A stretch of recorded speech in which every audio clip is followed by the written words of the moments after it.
ചട്ടിക്ക് 200 രൂപ. അപ്പൊ ഒരു ചട്ടിക്ക് എന്താ? ഇത് എന്റെ ടയറാ. ഇതെന്റെ ടയറാണ്. എന്തൊരു കഷ്ടം.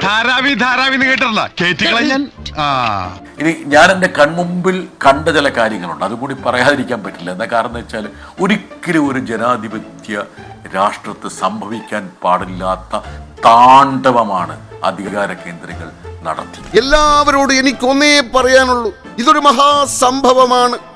ആ സ്വപ്നങ്ങളെല്ലാം ചവിട്ടി മെതിച്ച് ഒരു ഭരണകൂടം മുമ്പോട്ട് പോകുമ്പോൾ അവരുടെ മനസ്സിൽ ഇങ്ങനെ അടിഞ്ഞുകൂടിയ രോഷത്തിന്റെ അഗ്നിയാണ്. ആ ഒരു അഗ്നിയാണ് യഥാർത്ഥത്തിൽ ഇന്ന് ജന്തർ മന്ദിറിൽ വലിയൊരു തീയായിട്ട് രൂപപ്പെട്ടത്. ഒരുപക്ഷെ ഈ ഒരു ദിവസം എനിക്ക് സംസാരിക്കുമ്പോൾ ഞാൻ വികാരഭരിതനാകുന്നത്.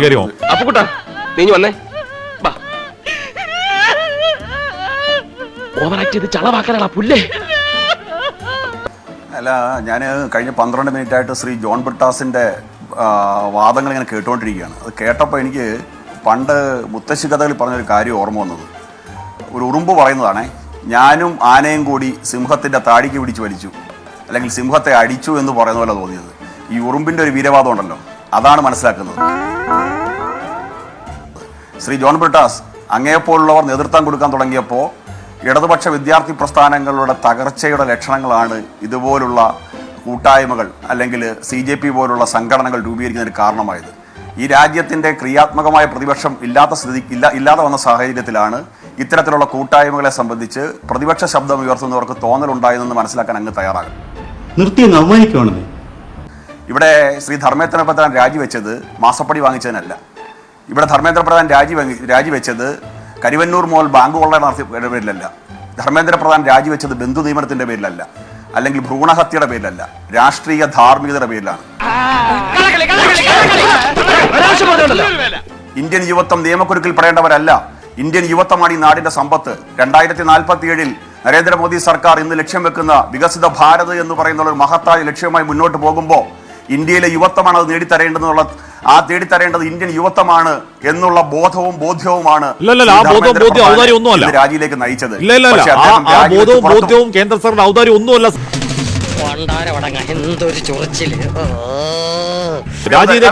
കുട്ടികളെ അടിച്ച് മണ്ട് കയറാൻ നോക്കി. കുട്ടികൾ പിന്നോട്ട് പോകാൻ തയ്യാറാവുന്നില്ല. നിങ്ങളുടെ കാൽച്ചൂട്ടി ഒഴുകിപ്പോകാൻ പോകുന്ന അപകടമാണെന്ന് മനസ്സിലായി. RS അടക്കം പറഞ്ഞു ഗതികെട്ട് കുട്ടികളെ കേൾക്കെന്ന് പറഞ്ഞു. അങ്ങനെ രാജി, അല്ലാതെ ഔദാര്യം ഒന്ന് പറയല്ലേ, അത് കാരുണ്യം ഒന്ന് പറയല്ലേ. എന്തോന്നാടോ ഇത്, എവിടെ നിന്ന് കിട്ടിയോടോ ഈ ഉണ്ടാക്കണേ? ഒരെണ്ണം കൊടുക്കട്ടെ സാറേ. ഞാൻ പറഞ്ഞു നിങ്ങളുടെ ഔദാര്യമാണെന്ന്. ഹാഷ്മി എടുത്ത് ഞാൻ പറഞ്ഞു ഔദാര്യം. എന്റെ വായിന്ന് ഔദാര്യം എന്നൊരു വാക്ക് വന്നത് നിങ്ങൾ പറഞ്ഞുതരാം. അവർക്ക് ഞാൻ അവിടെ കേട്ടോണ്ടിരിക്കുക, നിങ്ങൾ പറയും.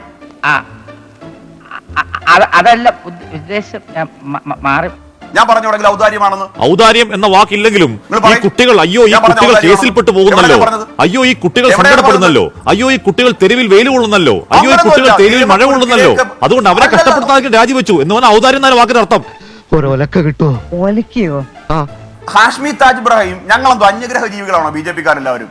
ഞങ്ങളെല്ലാം മറ്റൊരു ഗ്രഹത്തിൽ നിന്ന് ഇവിടെ താമസമാക്കിയ ജീവികളാണ്. ഞങ്ങൾക്കും ഇല്ലേ കുട്ടികൾ? ഞാൻ പോയിട്ടുണ്ട് ഹാഷ്മി, നിങ്ങൾ പോയിട്ടുണ്ടോ എനിക്കറിയില്ല. ഞാൻ പോയിട്ടുണ്ട്. നീറ്റ് പരീക്ഷ എഴുതി വിജയിച്ച് 1ാം റാങ്കും അത്രത്തോളം മികച്ച നിലയിൽ വിജയം നേടിയ കുട്ടികളുടെ വീട്ടിലേക്ക്. ദൈവമേ, മൂർഖനെയാണല്ലോ ചവിട്ടിയത്. കഴിഞ്ഞ 12 വർഷമായിട്ട് ഒരു ചുക്കും ചുണ്ണാമ്പും ചെയ്യാൻ പറ്റാത്ത ഒരു പ്രതിപക്ഷം. ഇന്ന് താക്കയുടെ സ്റ്റേറ്റ്മെന്റ് നിങ്ങൾ കേട്ടോ? നിങ്ങൾ എല്ലാ റിപ്പോർട്ട് കണ്ടിരിക്കില്ലേ? താക്ക പറഞ്ഞിട്ടില്ല, ഞാൻ ദീപ് കെയുമായി ആലോചിച്ച് ഭാവി പരിപാടികൾ പ്ലാൻ ചെയ്തു. രാഹുൽ ഗാന്ധി എന്നല്ല പറഞ്ഞത്, അല്ലെങ്കിൽ MA ബേബി എന്നല്ല പറഞ്ഞത്. അങ്ങനെ പറയേണ്ടി വരുന്നു പ്രതിപക്ഷത്തിന്. ഇത് വടി കൊടുത്ത് അടി വാങ്ങുന്ന പരിപാടിയാണല്ലോ ബാബു. നോക്കൂ, രാഹുൽ ഗാന്ധി ഈ ഇരിക്കുന്ന ഇവരൊക്കെ സമരത്തിന് എങ്ങനെ വിളിച്ചോണ്ട് പോയത്? ആദ്യത്തെ ദിവസം കോൺഗ്രസിന്റെ MPമാരെ ഗാർഗയുടെ കേക്ക് കഴിക്കാൻ പറഞ്ഞല്ലേ വിളിച്ചോണ്ട് പോയി പറ്റിച്ചല്ലേ? അവിടെ പോയിരിക്കുന്നത് നമ്മുടെ പൂക്കി മുഖ്യമന്ത്രി VD സതീശന്റെ ഒക്കെ മുഖം നിങ്ങൾ കണ്ടതല്ലേ സ്ക്രീനിൽ? ഞാൻ കണ്ടതാണ് 24-ല്.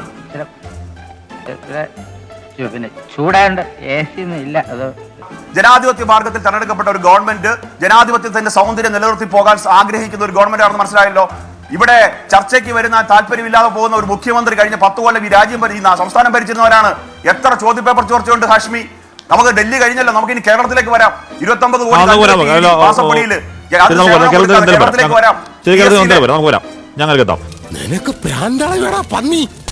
ഓടിക്കോ പ്രേമ, പതിയെ പോടാ. എനിക്ക് ദേശത്തെ വഴിയേറിയില്ല.